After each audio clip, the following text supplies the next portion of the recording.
ચોટીલામાં ચૈત્રી પૂનમ તહેવારમાં લાખોની સંખ્યામાં આવતા દર્શનાર્થીઓ માટે ચોટીલા મંદિર ટ્રસ્ટ દ્વારા સંચાલિત ભોજનાલયમાં ચૈત્રી પૂનમ સુધી 3 દિવસ પ્રસાદીરૂપી ભોજન 24 કલાક શરૂ રહેશે।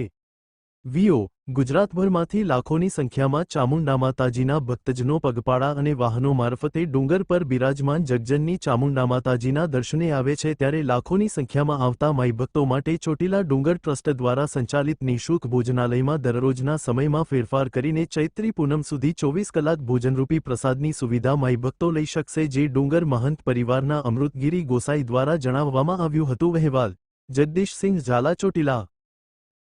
ચોટીલા ચામુંડા માતાજી ડુંગર આજે ચૈત્રી નવરાત્રિ ચૈત્રી સુદ પૂનમનો તહેવાર એટલે આ વર્ષની મોટામાં મોટી પૂનમ કહેવામાં આવે છે।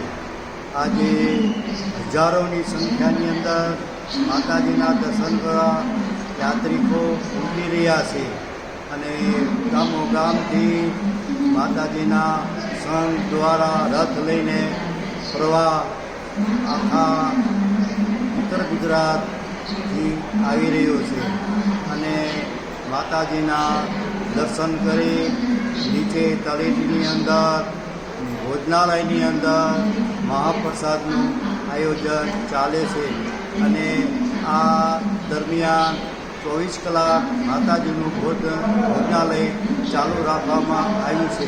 કેટલા દિવસ ચાલુ રહેશે બાપુ? આ 3 દિવસ, આ ત્રીજો દિવસ છે। આજે 3 દિવસથી ચાલુ છે અને હજારો યાત્રિકો માતાજીના પ્રસાદ લઈ અને ધન્યતા પામે છે।